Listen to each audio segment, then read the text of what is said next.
How's it going, guys? Coffee here. Today I wanted to go over the update for the Iris 2 Stone Spirit. Few little things. We have swapped over to Lightning from Cold.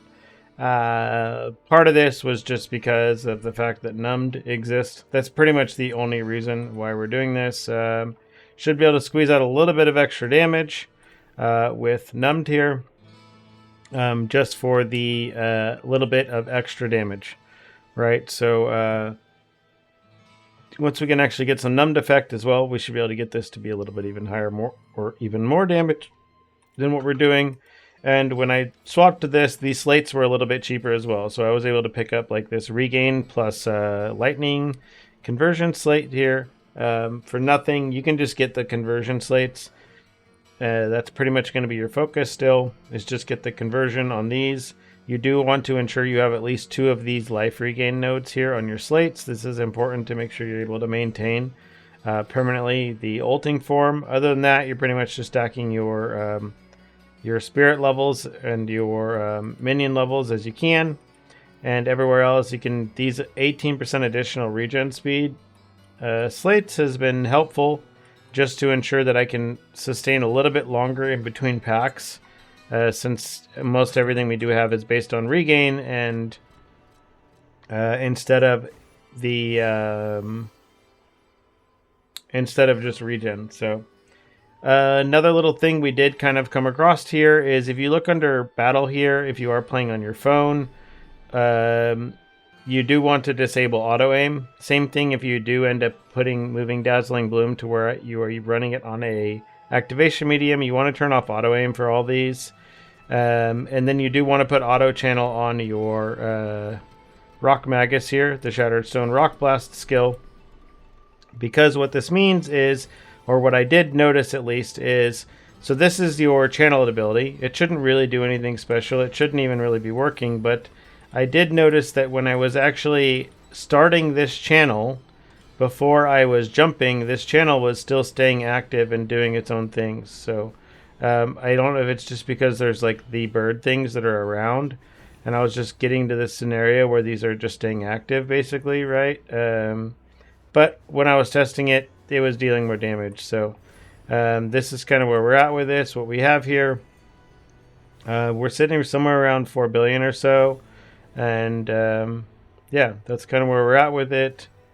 You can see here we do have permanent sustain now on this, so we don't have to worry about anything. For the jump, we have enough regain to basically get it. Again, you can see here right around 4 billion, somewhere around there. Pretty close. It really just obviously depends on other little crit things and other things because of the lucky damage and everything else. But that's kind of where we're at with the build. We're able to comfortably do the T8-1 bosses, everything like that. We're able to farm our tree.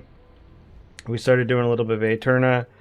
For your weapon here, I think you are not supposed to have this percent melee damage. This is supposed to be flat damage, either flat cold or flat lightning.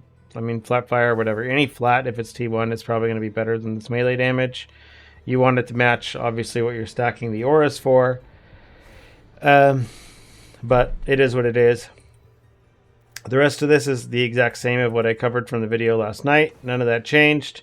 The only thing that did change again is we did pick up a +1 curse candle here. I don't remember if I had this before. And then the slates over here stayed the same. This is pretty much the same. I do have this support here for additional damage while the Empower skill is active. And what that means, if you don't have this, don't buy this if it's expensive. I bought it when it was like 20 or 30 FE. It spiked up to like 300 because Canvas was closed. But it's really not worth that. Literally just use, I mean, any other damage thing. Use Savage Growth or High Voltage or, you know, added physical, something, anything. Like there's a lot of different things that will basically work instead. So you can go ahead and do that. Steamroll, we did notice, was actually dealing more damage than Savage Growth.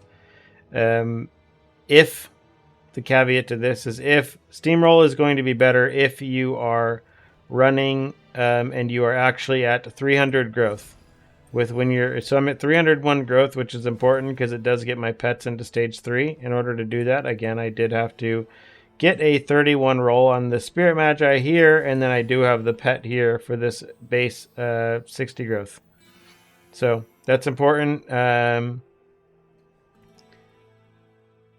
Yeah, so this is growth here. This is the growth mechanic. Getting them to stage 5 is important, but if you can't, then you want to get them as high as you can. But this is the only important, or the only part of it. It's not that big of a deal if you don't have it, but obviously it's nice for it. So yeah. In regards to that, again, if you have the pets, use the pets as usual or as before. And then for your things, as you swap to lightning now, you do end up basically wanting to swap your auras, obviously, over to electric conversion, and then you would pick up electrocute as well. And then for your other thing, you want to make sure you pick up precise weapon amplification. Oh, excuse me. For the paralysis, because this is 15% more damage. And then again, precise electric conversion. These are both pretty inexpensive, all things considered. So make sure you pick those up. And everything else is just, again, 4 or 5 activation medium starts on everything. You can use activation medium roots as well. If for some reason activation medium start gets really expensive. But yeah, I mean, that's pretty much the build. I mean, I can showcase the build itself. We are moving very, very quickly now. Like our attack speed is extremely fast. So we can kind of zoom maps now. And yeah, I don't have any T8 beacons on me. I don't feel like buying any, but I have actually finding a new little strat while we're at it here. Is I actually have been running this Dark Surge map here on both T7 and T8. On T7, it's really good just because Emberon cores are like almost 1 FE or something right now. Or they were like half an FE rather. And obviously when Emberon cores are worth that much, Dark Surge gets a lot more sought after, right? It's you can typically get a decent amount of these, and obviously when you're mapping this quickly and you're able to kind of get all the monsters and get them all up, you can get quite a bit of little extra money out of it. I was just testing it on T7. I like to find strats that work on T7 for people, just because, again, there isn't that many of them, and they even kind of removed a little bit more of them this league. I'm not sure if it's a bug or if it's intended. I did put in a ticket request for it, but there doesn't appear to be any of the special legendaries from either outside of T8 for the helm from the glacial area, for the truth necklace, for breastpin necklace, the chest. None of the items appear to be dropping in T7. So they show on the drop table or on the images they show they're supposed to drop, but they haven't been dropping. So hopefully they fix that. But yep, that'll be that. I'll be updating you guys again tomorrow. Hopefully we'll be getting into Profound by that point. Again, we got to figure out exactly how much DPS is required to do that T8 Traveler, as well as getting ourselves into Profound, and then we'll have to kind of test it from there. So if you have any questions, leave them in the comments down below, and other than that, see you in the next one.